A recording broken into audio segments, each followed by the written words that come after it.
thanks for joining us on the newsroom. I am Mary Kanu. The Department of State Services, DSS, has again reiterated its earlier warnings to the public of plans by persons and groups to exploit some of the nation's fault lines to cause ethno-religious violence in parts of the country.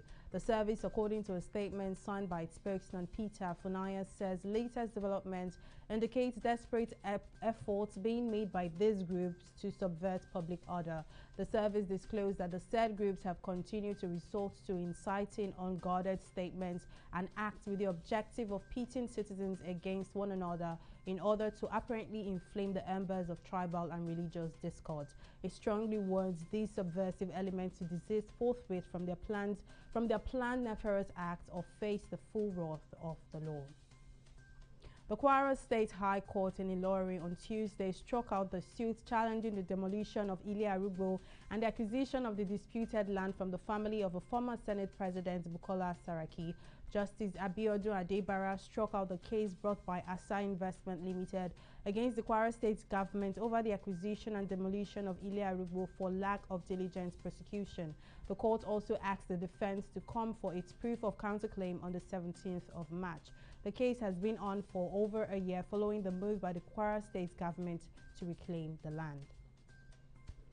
The federal government says it has set up a joint committee to address the complaints of non-teaching staff unions of universities as they threaten a nationwide strike on February 5th. Minister of Labour and Employment Chris Ngige made the statement while addressing reporters at the end of a closed-door meeting with the non-teaching staff of federal universities on Tuesday in Abuja.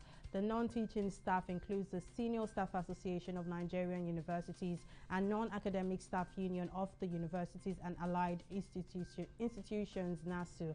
It will be recalled that a joint action committee on NASU and SSANU threatened the strike on February 5th to press home members' demands. And in COVID-related news, the federal government has said that the COVID-19 vaccine is not meant to kill Africans as speculated by many.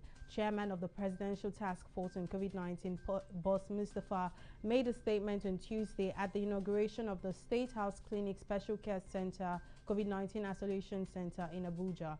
Mustafa dismissed the conspiracy theory surrounding the vaccine, stressing that no country was interested in spending money just to kill Africans, saying the federal government would continue to sensitize Nigerians on the benefits of being vaccinated against the dreaded virus. He stressed that absence of the vaccine may deny Nigerians from traveling outside the country. And in business, a total of 56.18 million national identity numbers named have been collected by the mobile network operators and submitted for linkage with their respective subscriber identification modules SIMs. Director of Public Affairs, Nigerian Communications Commission, Ikechukwu Adinde, who disclosed this in a statement in Abuja, said the extension was conveyed by the Minister of Communications and Digital Economy, Issa Pantami. Also, the ongoing NIN-SIM integration exercise has been extended by 8 weeks, the federal government announced on Tuesday, with April 6, 2021 as the new deadline. Adinde says the extension was to give Nigerians and legal residents more time to integrate their NIN with their SIM.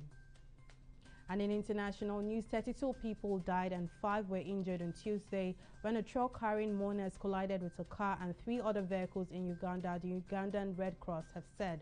The overloaded truck carrying mourners and a coffin collided with a car near Kasese in western Uganda shortly before midnight, according to a Red Cross spokeswoman, Irene Nakasita.